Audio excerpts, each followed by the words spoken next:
Hello and welcome to the Gooner Talk, back again with you guys for another episode of our Raw Reaction series, joining you every morning for the Arsenal transfer show. Hope you're doing good. Hope you're doing well. It could be Jesus Day. Jesus Day could be today. I'll go into a little bit more detail about why that is in a bit. But it wasn't on episode 200 day. I was frustrated by that. I'll be very honest. Not getting it to happen on that day. It's almost selfish. It's almost selfish of the club not to consider my feelings. But you can't win them all. But good morning to everybody in the chat box. Hope you're doing good and well. Let's say morning indeed to whoever and however many we can. Matt G, good morning to you, to Damien, to Simon, to Martin, to Kay, to Olu, to Jose, Rocky, good morning to you, to Pedro, to John, and Mark. Happy Friday indeed. Answer, Marcus, Mike, hope you're all doing well, my friends. Ozzy, Alden, AV, Stevie, Dave, good morning. Afsar, Ashwin, Namdi, and Peter. And of course, every single one of you as well that's joining us. I can't say good morning to everyone, but thank you so much for making this part of your daily and morning routines. Do drop a like on the video if you haven't done so already. It takes you just a second to press that button. And if you are new to the channel, please do consider subscribing. Again, checking the analytics. Only half of the people that watch are subbed. It's half of you are just not subscribed. So make sure you subscribe to the channel. We're doing some mad numbers recently, and it really would help us out if you push us towards that 40k figure. That's what we're looking at. Speaking of pushing upwards in sub counts, the Arsenal way is flying right now, absolutely flying. The work being done over there on the channel by the team is crazy. We did our first 100,000 view plus video yesterday. A massive shout out to the guys there that have managed to put all the work and the editing together on so many of those videos. But we've smashed past 16k. We only flew past 15k the other day. So a massive thank you to everybody over at the Arsenal Way. If you're not subscribed, link as always is in the description. We move forwards and go through our stories for today's show. Nikolaj Moller has joined Den Bosch again on loan. He was there for the last 6 months of last season. He will return there for the full season this time to try and rekindle that career that has kind of slipped away since moving out of the under-23s. Goalkeepers galore are back at London Colney. Aaron Ramsdale is yet to return, having been given an extended holiday. But 3 goalkeepers who are all expected not really to be at the club next season. Bernd Leno and Alex Runarsson are both expected to leave on permanent deals this summer, whilst Arthur Okonkwo is expected to leave on loan, with Karl Hein becoming the number 3 next year. So all the 3 goalkeepers you see in this image aren't supposed to be here at the start of the season, or at least at the end of the transfer window. So certainly 3 stories that we'll be keeping you up to date with as we run through until the end of the transfer window. Now, William Saliba's agent, you may spot in this image with Isaac Toure, who is another one of Saliba's agent's clients. He, unsurprisingly, a centre-back, has signed for Marseille, effectively becoming the William Saliba replacement. Saliba is still expected to stay. He wants to stay at the moment. He wants to fight for that place. He wants to get that he feels that it would be a shame if he moved on. As we know, Arteta and Arsenal are counting on him. Negotiations over a new contract are progressing confidently and positively, which is good. Hopefully there's some news on that in the coming weeks. Of course, we'll make sure that we let you know if there are indeed any updates on that. But Marseille signing effectively Saliba's replacement, if you like, hopefully rules out any kind of potential move for Saliba this summer. The deal was only around 5-6 million, so it's not like they had loads to spend on that position, but they were willing to spend around 25 million euros, it was reported, on Saliba, but that was swiftly rejected. Moving on to our next story, and the Raphinha saga continues to rumble on. What we can say today is that Arsenal are probably out of it. Reports are that Arsenal are not interested in getting into a bidding war between Chelsea and Barcelona. The information, though, that may make Arsenal fans smile a little bit is that Chelsea's hopes of signing Raphinha have certainly diminished. Barcelona are the outright favourites, as we know, for Raphinha. Deco has been in Barcelona for quite some time to try and agree on a deal with Barca. There is an agreement between Chelsea and Leeds as to the price tag, but Barca, as Raphinha is willing to wait, will be trying to put together a package to convince Leeds to sell Raphinha to them this summer. We'll see how this one transpires and changes, but the absolute will of Raphinha at this point is to join Barcelona. Arsenal will be looking to try and move on to potential other targets as well. But that's for Arsenal, I'm afraid. It looks incredibly unlikely that that is going to happen. Now, Lisandro Martinez finally seems to have received, or Ajax specifically have received, the first offer from Manchester United. The offer from Man United is said to be 40 million euros, not pounds. That's important because that does equate to around 34.4 million pounds, which is still below that 42 million pound price tag that Ajax supposedly wants.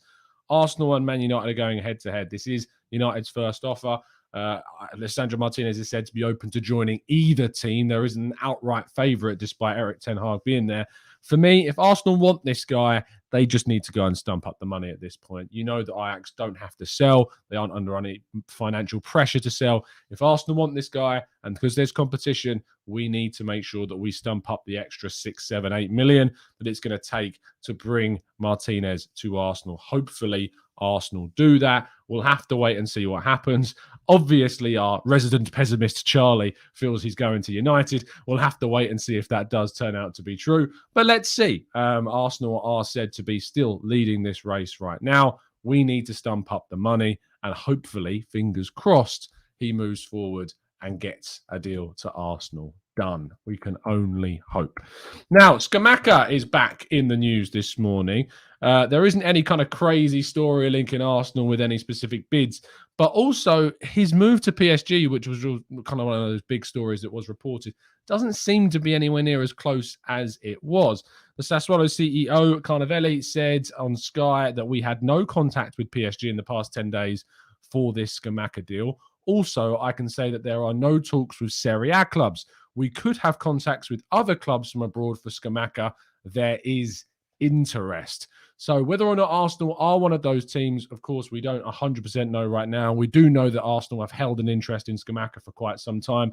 The Athletic initially reported this, highlighting the fact that there was confliction between people within the club about whether or not Scamacca was the right kind of profile for Arsenal to go for. Sassuolo are under no obligation to sell Scamacca. He could yet stay with them for another season. I think he's still got 3 or something years like that left on his deal. PSG were said to be their favourites initially, but they've really put their efforts into signing other players at the moment. Vitinha looks very close to signing PSG for PSG. If Arsenal can get hold of Scamacca on top of Gabriel Jesus, great. I think that'd be a great pairing for next season. But there's no indication that Arsenal are pushing forwards right now. So fingers crossed we can see some change in this, but we'll have to go and wait and see. And our headline story, fingers crossed, today is the day that Gabriel Jesus is announced as an Arsenal player. He was spotted, images were leaked, moving around the Emirates Stadium wearing the number 9 shirt. Really great to see this happen. Hopefully that will lift the spirits of Arsenal fans if and when it is announced, maybe today. I don't understand why it wouldn't be announced today, really. All of the clips and stuff are done. It's just the editing process that needs to take place after that. Medical's done, contracts are signed, all of that stuff. So hopefully we will see Gabriel Jesus rock up in the Arsenal social feeds with a fully announced video and interview and all that good stuff behind the scenes. We'll, of course, be covering plenty of that stories over the weekend and following more of Arsenal's transfer targets as they indeed do develop. But that does complete all of today's stories, which means we're going to move to you guys in the chat box. We're going to answer as many of your questions as possible. If you've got anything that you'd like to get some answers to, I will endeavour to do my absolute best if we can. So let's jump into the chats and see how many questions we can answer.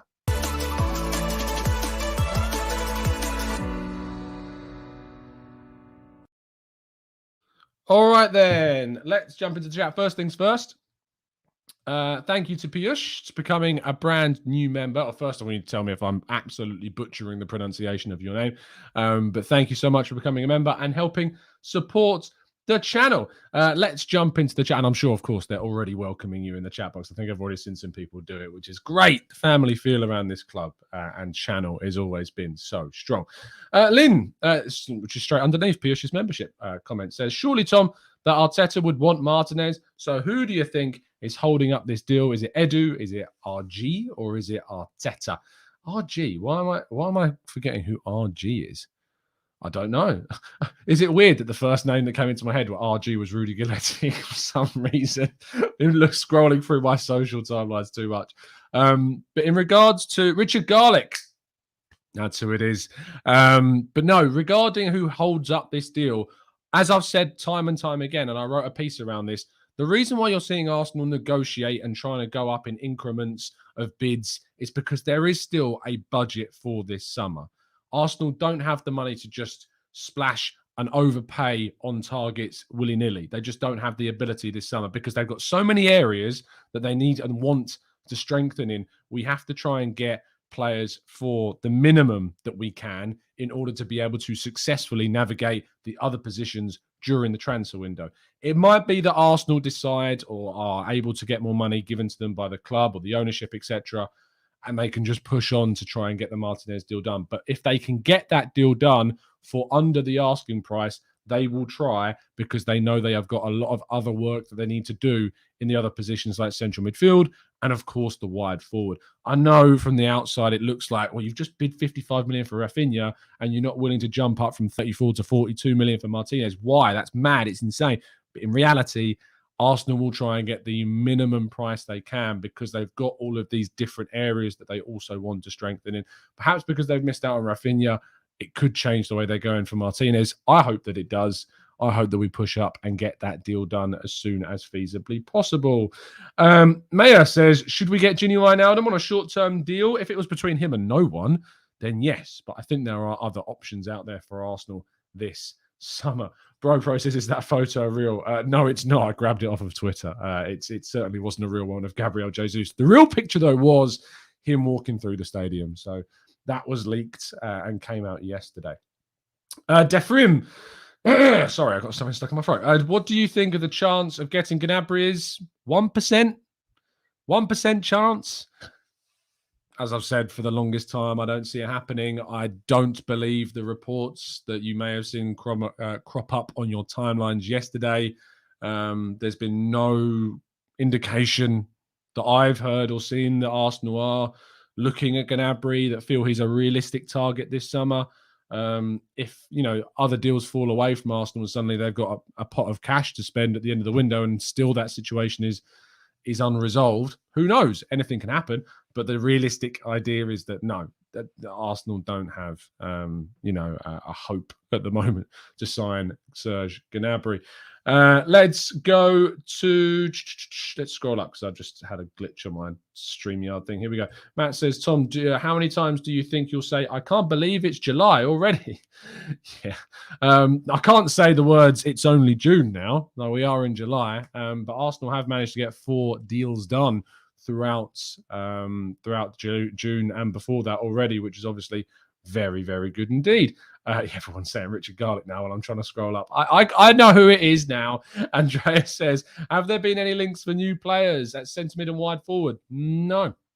And the thing is, I'm not surprised that there hasn't been because Arsenal have got their targets. This isn't like the windows of old where I'd be doing a tactical breakdown 3-4 times a week because we'd be linked with a brand new player every single day. That's not happened. And that's a good thing. It's a good thing that Arsenal aren't being linked with XYZ, all these players, because if it did, it meant that 1, there isn't really an assuredness about who Arsenal's targets are. And 2, it also means that there creates doubt within the club that we don't really know who we're pushing for, who the primary targets are. We all know that the primary targets this window have been Gabriel Jesus, clearly Fabio Vieira because we signed him, Yuri Tielemans, which the interest, of course, has cooled slightly, Raphinha, and Lisandro Martinez. At this point, they have been the main targets for Arsenal this summer. We've got 2 in Gabriel Jesus and Vieira. Hopefully, we can get our Martinez in, and then we'll see what central midfield signing we end up making, which I'm very hopeful that we will. I did put a poll into the chat box this morning as well, based around the links to Scamacca again, those cropping up and what we've talked about already. Asking whether or not you thought we would sign another striker this summer, not specifically a wide forward, so not a Raphinha. And 28% of you, just 28% of you think yes. 72% of you so far think no, which I don't think is a surprise, to be honest. 2 seconds. I really can't speak this morning. It's hellish. Ashwin Watkins says, what happened to Zinchenko? Is the butcher the preferred target now? Look, Zinchenko has been on Arsenal's radar. Zinchenko was a player that was seen as a potential candidate if Granit Xhaka moved on, because we've obviously got that left-sided central midfielder. And Martinez can cover 3 positions. He can compete in those 3 positions, not just cover those positions. So he's preferred to Zinchenko quite significantly. More established, they feel. And all of that, I think, leads, towards the possibility of seeing him arrive well ahead of that of Zinchenko. Let's scroll down a little bit more. Manu says, how have I missed that? Where's that gone? Here we go. Question from Manu says, can you assure me 100% that we won't sign the toxic little curse word that is Noah Lang? Can I guarantee you 100%? No, there's absolutely no chance that I can't guarantee you, because anything can happen. What I can say is that I would be so shocked if we did, like ridiculously shocked. He just does not strike me as the type of player that Arteta would go for after we have seen more and more of his personality revealed in the last 6 months.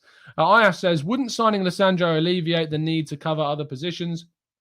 Why not just fork out the money? Because Ayaf, that's the whole point of Martinez.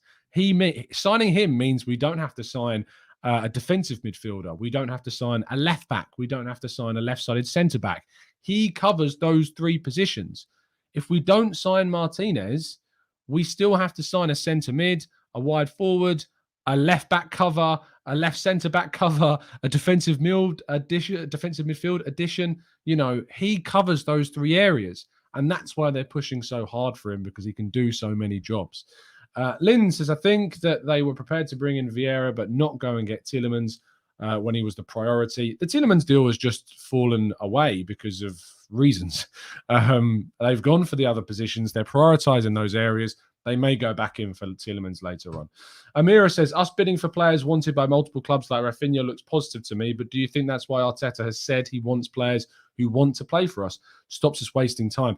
I do think that conversation with Ian Wright that everyone refers to has been taken very literally indeed. Like when we start using quotes from 1-2 years ago as fact 1 or 2 years later, it's not always a fair way of looking at it, because something I've said or you've said 2 years ago is not necessarily going to be reflective of how you feel about something now. So we can't take that as gospel just because it was said 2 years ago.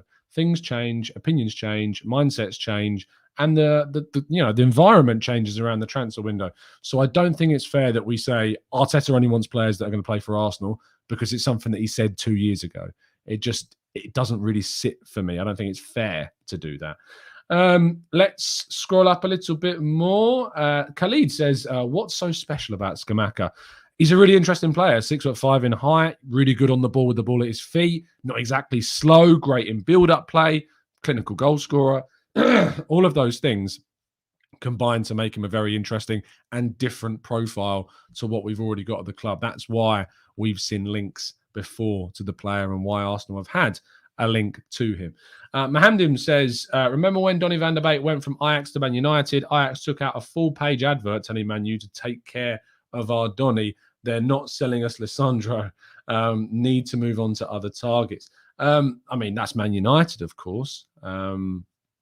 They might not be happy about that. The fact that they've gone in and stuff's happened that's ruined that possible transfer for them. So it wouldn't surprise me at all if Arsenal did have a bit of an edge because of what happened with Donny van der Beek. I don't think so, but we'll have to wait and see. Anthony says, do you think Ajax would sell to Man United knowing Erik Ten Hag left them? Yes, absolutely. They have no reason not to sell to them because of Erik Ten Hag being there. No reason at all. I don't think it's personal. It's just part and parcel. Ajax are very used to losing coaches and players. It's part of the model of Ajax. So I don't think if they started taking things personally, they would very quickly lose a lot of clubs that they would be able to sell or buy their players to and from. So, I don't think that's a correlated reason. Dan says, I understand we have a budget and it's tricky, but if we don't spend the extra 5 to 10 million, we may be looking at having no other option but to spend extra money on multiple positions. This is value for money. I completely understand what you're saying, Dan. I can't really deviate from the explanation I've already given. Arsenal are trying to minimize the expenditure as much as they can on potential targets so that they can sign more players. Obviously, look, there's a bit of a hypocrisy, not with you specifically, Dan, but with the fan base, in the sense that, say we go big on Lisandro Martinez and a wide forward, and then we don't bring in a central midfielder.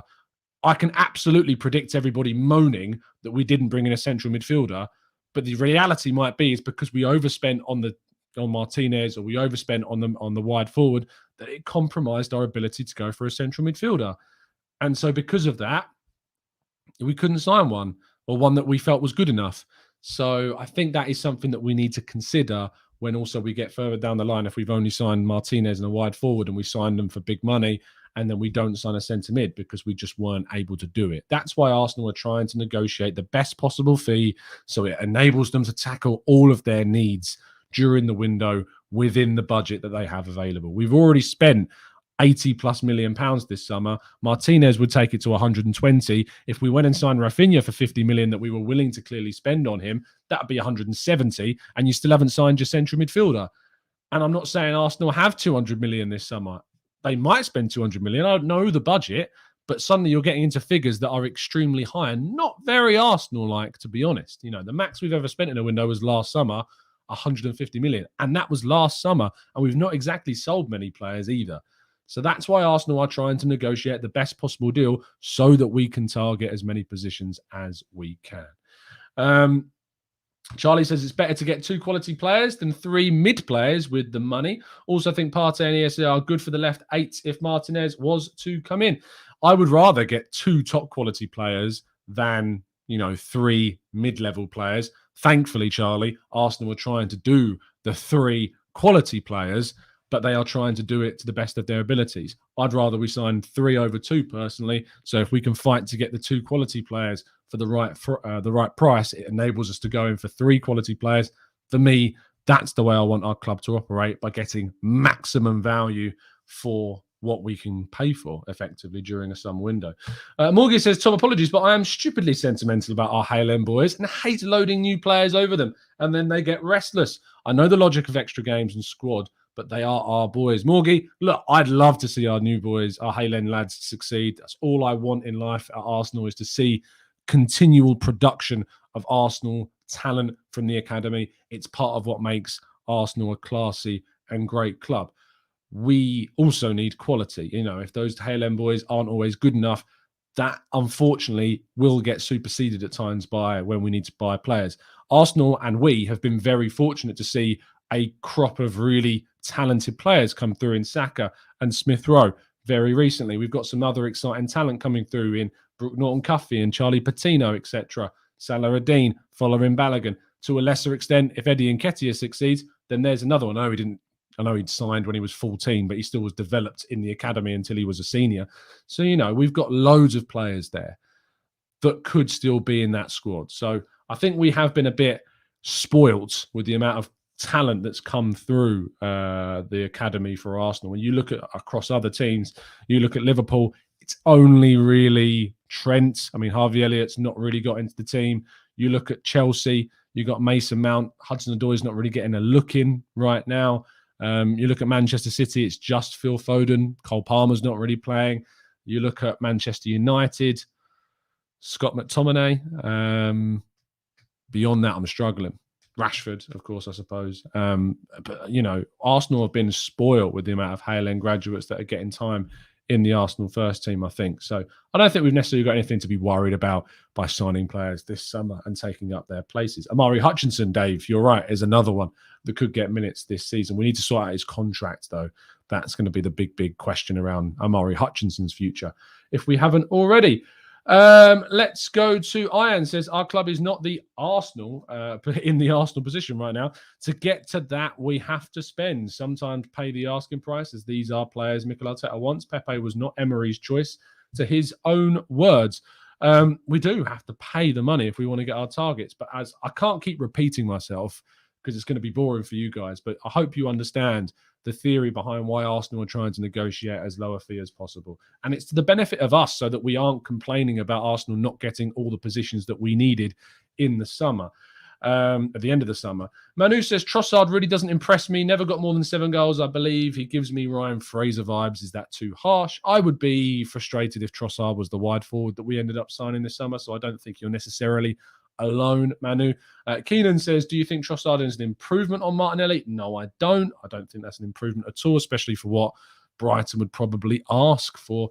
Paul says, what are your thoughts on Agbonlahore's comments on Ben White? You know, because he's so irrelevant with those words. I'm not sure I've seen them. Let me do a quick check to see if I can find. Ben White is very overrated, says Agbonlahore. For me, Gabriel and Saliba would be starters next. You know, I bet Gabby's barely even watched Saliba.